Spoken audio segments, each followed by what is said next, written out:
welcome to another episode of the Mojo Hour Show. My name is Pamela Sylvan, your host. I'm also known as the Mojo Maker. I help icons unshackle themselves from the ties that bind and keep them stuck and from realizing their next place of evolution and effectiveness, either for themselves, their families, or their audiences. So again, welcome to another episode on this Saturday. And guys, I just want to say thank you. It is tough coming out on a Saturday afternoon. You're right into your errands and your chores or just hanging out, especially if the weather's getting nicer as the seasons progress. So, a big thank you for doing that. If I'm just meeting you for the first time, maybe on a recording that you might find weeks or months or even years down the road, thank you for coming out. This show is a live taping right now.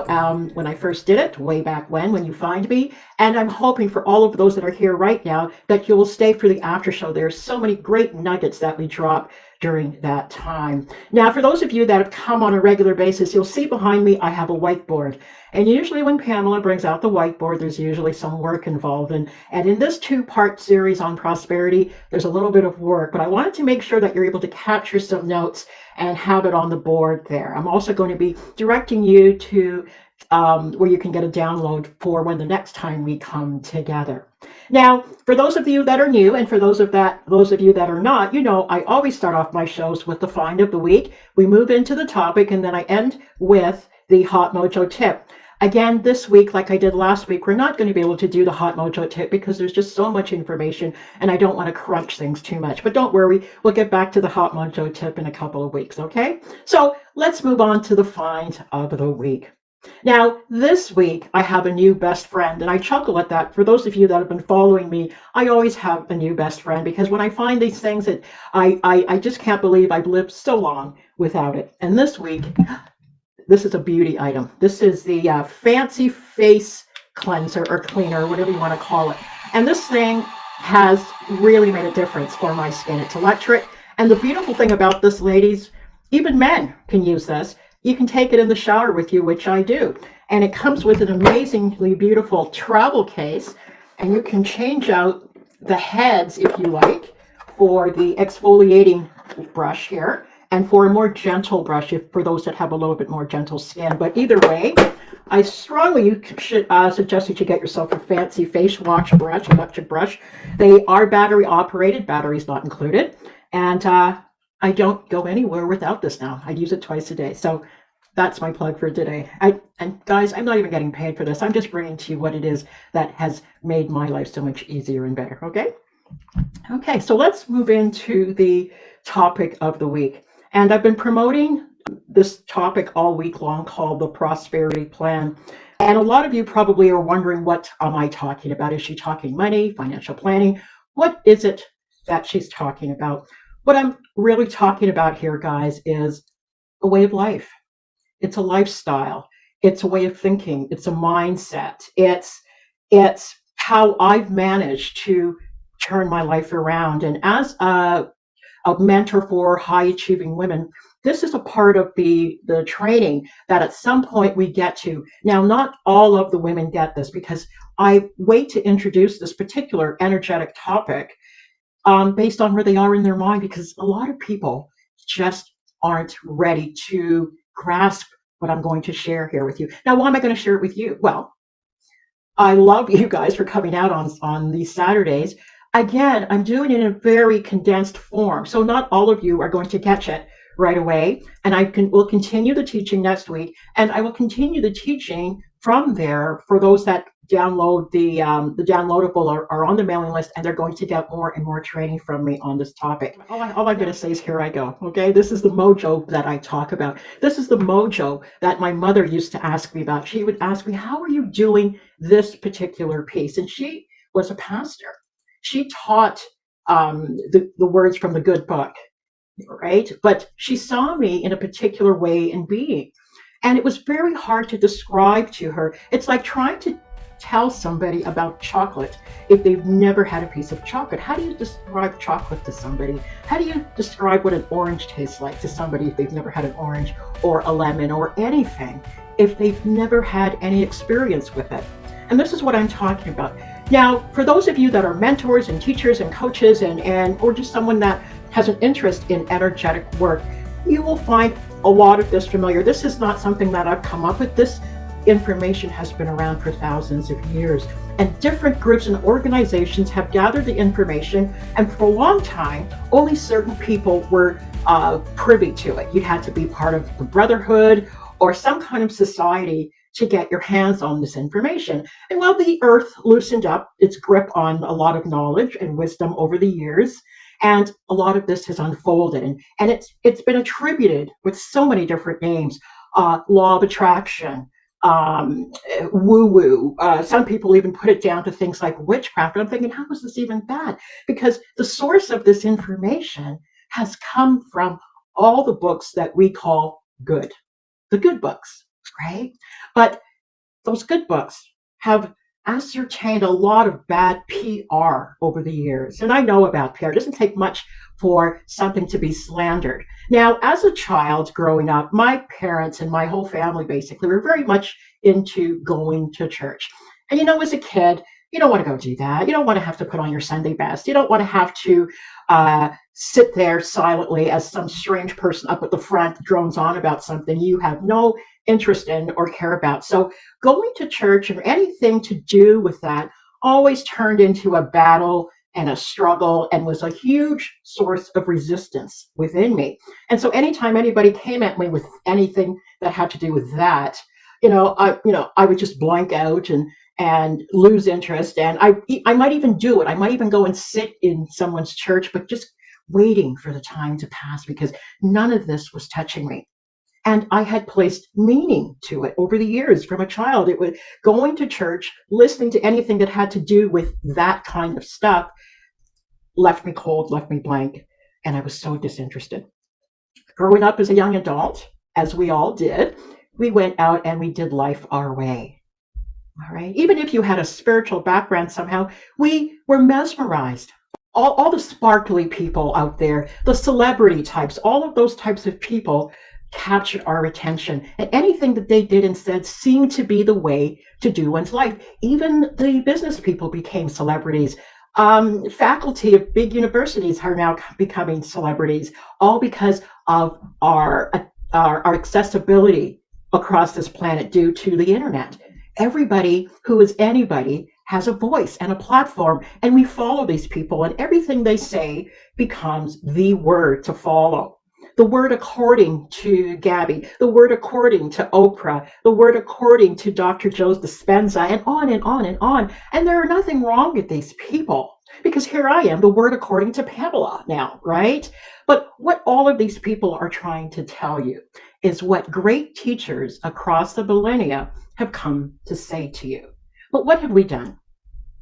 We have taken the messenger and we put them on a pedestal. And the message, we threw it in a corner. It'd be no different if the FedEx guy showed up with a great package for you, holding maybe even a check. You don't even know. But you take the package, throw it in the corner, and put the FedEx person, man or woman, on a pedestal. And this is very much what we've done. Now, I've done a sweeping generalization about what's happened here, but I just want you to understand that we need to go back and open the message and see what it says. So over the years, in my youth, I would say anywhere from about 21 up until now, I got curious about the package that I threw in the corner, what other people were saying, what my mother was trying to tell me at times. All these great messages I've heard, I thought, let me go and check this out. So like we all do, we go on our journey, right? Now, I don't know if I was specifically called, but I went on a journey. And I have acquired amazing amounts of information. I took courses. I went to retreats.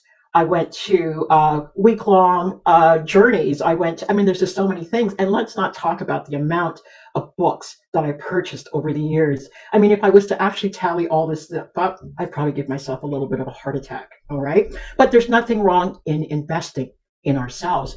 Actually, it's something that I would ascribe to and recommend that you do, okay? Because we have to go looking. We have to go seeking. Although when you go seeking, you're going to find that you had the thing all along. It's just like Dorothy. Remember last week on the show last week, we talked about Dorothy. I don't know if we talked about it during the taping or if we talked about it in the after show. That's why it's so good to hang out at the after show. But we talked about the journey. and you don't know what you're going to find along the way, and only to recognize that you were home the whole time. So, what I recognized is that the power that I was seeking, I had and I owned all along. I just didn't know because to me it sounded way too simple. All those stories I've heard over the years couldn't be because I look out over there and well, those people don't seem to be doing it. They seem to be doing it in a particular way. So maybe I should do those things in a particular way. And I came outside of my source of power to try and do what everybody out there was doing. Okay. So, anyways, back to all of the information that I acquired over the years, and I picked up wonderful books. Just to give you a sample, this one is called The Path of Least Resistance. Now, who doesn't want to know about the path of least resistance? It's by Robert Fritz, and it's learning to become the creative force in your own life. Now, who doesn't want to learn about that, right? And then another one that is really great, The War of Art, Break Through the Blocks and Win Your Inner Creative Battles by Stephen Pressfield. And Stephen Pressfield has authored many great books, and you've heard of some of them, you've even seen some of the movies he's authored, and so forth. And this is just the beginning of the pile of books that I have everywhere. Now, here's the thing about all of these wonderful writings and little books of information and journals and all the things that I've acquired over the years and spent a lot of money on. These things all have a source because after a while of reading these things, I recognized that some of this stuff was sounding very familiar. I've heard that before. Now, where did I hear that? And then, I'd forget about it and I'd move on. I'd underline, I'm a prolific underliner. I don't know if you can see that. But I would come back to things and I'm thinking, but I've heard this before. It's familiar to me. Why is this stuff so familiar? And then the light bulb went on. It has a source. When I graduated, my mother gave me this book. Okay. Now, before you tune out and freak out and as, oh my God, Pam's over there, she's doing church, she's preaching. No, I am not. And there is the problem with this. This book has such bad PR that the poor thing can't get itself out. Do you know anybody out there who has authored a chapter or so in a book? This compilation book that has 25 and 50 authors all in there telling their little story about something, about overcoming, about coming through, about success, about whatever. Well, here are people with their individual stories. They ran with their little bunch of papyrus leaves with a truth on it to put in a book that somebody would put together one day. All right. And a lot of you that are listening have probably contributed to such places, right? So that's all this is. But if you dig into this and if you take away the meaning that it was given to you specifically over the years, what this turns out to be is a book about you and a science of mind. Everybody teaching anything about mindset got it from here. I'm just going to pull something that really grabbed my attention. And it says, ever learning and never able to come to the knowledge of the truth. What does that mean to me? We're in the next course. We're buying the next book. We're studying the next retreat. We're doing all of these things that those people out there said to do because they're well-meaning, like myself. We're always running towards what we think is going to trigger this thing that we're hoping for or that we're seeking, yet never finding it. Because for some reason we still don't believe that it's inside of us. And I'm a grown woman. I'm past mid-50s, heading towards 60, and it's taken me a big chunk of journeying to understand what was being said to me. And when I figured this thing out and I proved it, I said, okay, I'll open my mind just for a second. I'm going to open my mind for a second, and I'm going to prove what the science is telling me. And when I started to prove what the science was telling me, I think there are about 2 people in my life that I actually tell the results of what happens when I prove what is going on and what this book says to do, and which we won't do because it's not sexy. And if I have to be all spiritual, I might not be able to put on my fancy necklace and my top and I mean you can't outshoo me, right? Am I going to have to give all this stuff up? Of course not. Actually, it feels better on you, and the ability to buy it feels better. We think that we have to put on sackcloth to practice the science. No, you do not. have to do that. You don't have to become poor to practice the science. You just have to put on a new body, a new life, a new skin, a new mind. The old mind has to die to you. Okay? And we don't want to do that. We want everything now without doing the work. And you can't have it now. But what about those people? A lot of those people lose what they have. They're just not telling you how they got it. Maybe somebody had to die for them to get what they have. You don't know their circumstances. You're seeing the outward manifestation and you're not looking at the inner stuff. How many of you have received things and you're still not happy? And this is why I wanted to bring the topic of prosperity in two parts to you, because I think it's too important just to run over it and not pay it the respect it deserves. And when I talk about prosperity, a lot of people think it's something to do with cash and money. It's one of the manifestations of a prosperous life and a prosperous way of living, yes. And because we live in a world where everything is about social media and we're TikToking and Instagramming and Facebooking and all these things, and everyone's showing you the highlights of their life, you think it's about fast cars, big houses, fancy trips. And again, nothing wrong with those things, but that's not what a solid life is about in its totality. What about a life that allows you options whenever you want them?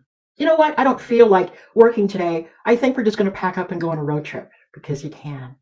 To me, that's wealth and prosperity. My time, when I can instruct my time my way and I don't have to beg for 2 weeks a year. All right. How about health?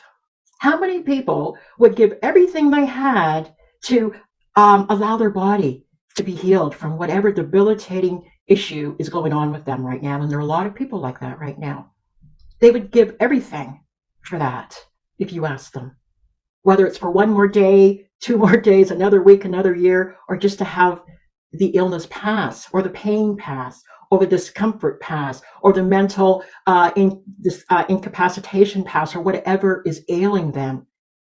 There's no prosperity there for them at that time.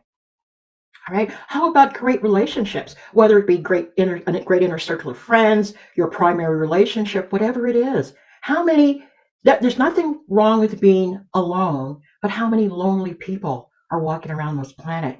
We are so well connected and hooked up, yet we are the loneliest group ever in the history of man. Not very prosperous, is it? And yeah, let's talk about money. Why not? Why people seem to think being poor, broke, busted, and disgusted is a thing, right? No. I want as much money as I possibly can so I can share it, so I can give to people. I ask for that. Send as much money through my experience so I can push it out this way. And you'll hear me talk about this on many of my episodes. It's like, oh, there she's talking about it again. Well, how many times do I need to say it until one actually gets it? I had to hear it many times before it just, oh, of course. It's a currency. It's a thing. How many of us, and we see the manifestation out there. It's nothing new. We just have to turn on the news and we see what it is to have a lack and scarce mentality. We fight. We go to war because we think there's only so much of a certain thing on this planet. And there is not. There might be only so much green paper, but maybe I just need paper, the experience of paper. And here's another thing, folks. You don't even want money. You want what money can do. What would you do with $1 million cash that you can't spend in a room? It might feel really cool for a minute, but what is it that you want? How do you want to feel? Well, maybe you say you want money to get to the Amalfi Coast in Italy, right? Of course, it will take money to get there. But what is it you're actually after? You're looking for new experiences. You're looking to feel something. You're looking for adventure. You're looking for newness. You're looking for expansion. That's what you're looking for. You might settle on the Amalfi Coast. Somebody might settle on trekking up Mount Everest. I mean, we all have our different ways of experiencing that same feeling. All right. And that's the beautiful thing about living on this planet. There are so many choices and options. But how many people actually get to that point in their life that they experience that option? Because why? They've been closed down into a box that says 9 to 5, 1 or 2 weeks a year, and that's it. Make sure that bill's paid, make sure they're fed, make sure clothes are cleaned, make sure, and you think that this is life. This is it. So when some chick like me shows up talking about freedom and options and all of these things, it's like, I don't have time for that. And this is where we've gone wrong. We've been socialized to think we don't have time for anything else except those things. Well, when I retire, well, what if you don't get to retire? How many people say when I retire, then I'm going to live the good life? So for 60, 70, maybe 80 years of your life, there's no good life. It's just banging away at something. Many eons ago, we were told to put our nose to the grindstone. Have you seen the grindstone? It'll take your whole face off. And a lot of people have had their face taken off because that is the box that they've been put in. Because imagine if everybody had been given the freedom to think about the things in which I'm talking about here today, about lessening the resistance to all that we were given internally. So I teach this to my clients that are ready in its fullness. I can hardly contain myself because when I started to experience what the science said, I went back. I don't know if you can see all those little sticky notes. And if I open this thing up, it's freakishly colored up in there because I can't believe I've missed it all this time. It was right there. This is the best secret hiding in plain sight. And when I think of things, and I don't even want to try and tell anybody. So don't tell anybody I said this today because somebody might come knock on my door and throw a net on me. And I don't want that, right? And I know you don't want that for me either. But the point of it is that we are banging away in a way that does not serve us or those around us. All right. So let me move on because again, look at the time and I haven't even gotten anywhere. This is why we need part 2. There isn't enough time in the day to talk about this power. Right? It's not law of attraction. It's who we are. So I want to go deeper than that. That's why part 2 is when I get to the sticky stuff that you don't want to miss. In today, when you, I'm going to send you to mojoresources.ca and you're going to put your name in to the iconic mission. And because your name is there, you're going to get this from me. The prosperity plan. I don't know if you can see that, the lighting. It's the prosperity plan. Can you see that? Yeah. And what's on there, I have 4 spaces. What I want to become, what I want to contribute, and what beliefs are standing in the way. That's not new to you. You've heard people talk about this. Coaches everywhere ad nauseum on online are talking about this. But what I want to do is once you're able to fill that out in the quietness of your home for a week, because you only got a week until I come back with this, we're going to talk about how to trigger it. And that's when the fun stuff. Let's put parentheses around the word magic comes. I have a friend in Ontario. She says, Pam, you're such a magician. I used to just sort of back that away. Oh, I'm not. Yeah, you know what? Yeah, you're right. But everybody can be. It's not just me. Everybody can be. Why are you not doing this? Why are you doing things the hard way? I did things the hard way for a very long time. And I thought, no, it's right here. It says what to do, how to do it, step by step. And it's a promise. It doesn't say, well, maybe, kinda, sorta, we'll see if you're good, if you're bad. And oh my gosh, people, we have just retarded this information because only certain people wanted to have this so that they can do what they wanted to do on this planet and everybody else is stuck laboring. I chose to stop laboring. What about you? All right. So don't miss out on this. This is an important part. And most people get stuck on the first part. Well, what do you want? I only left you 5 spaces. When people work with me, I have them fill out 100. All right. Only put 5 down. If you have more things that you want, they're fine. But just put 5 for now because you don't know what's coming. And you don't want to trip yourself up. So just put 5 things that you want. Most people will be stuck to say 1 because they haven't practiced dreaming. Their imagination has atrophied. They're just stuck on one thing. One day is the same as the next day is the next day is the next. I'm here to help you break that open and let's get some fresh air and light passing through so you can create what you want. This is not a simple exercise of, okay, Pam just wants us to throw some stuff down and, when we're going to sit there and maybe navel gaze and do all that stuff that you see running around online. No, let's get to the science, people. The stuff that people even have lost their lives over because they knew it. The teachers have come and they have gone and they lost their lives because they were telling people how to do it. Oh my gosh. I don't even know how to say that anymore. And if there are 10 of you on this call, I don't know how many on this call right now, but if there are 10 of you on this call, one person will do it. Last week we talked consistency, right? I'm bringing the consistency in, but I'm leaving that for next week. So again, mojoresources.ca, start the process.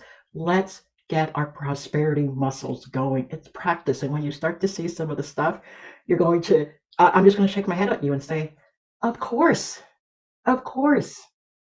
We just needed you to turn on. That's my job. I turn people on. I never thought I'd say that. And then you're going to go turn people on. We say these things all the time, don't we? Oh, I'm that light, I'm this, and you're still not doing it because you still haven't believed it. You still haven't tried it. You still haven't seen it, or you're too afraid to say it. I have to stop being afraid to say it. So we've got 2 minutes left. So I hope to see you next week to get this plan started so I can give you the second part of the plan. I don't want to give you the second part of the plan for those that are live here today because you'll focus on the second and not do the first. All right? Because that's how we are. We want to eat the dessert.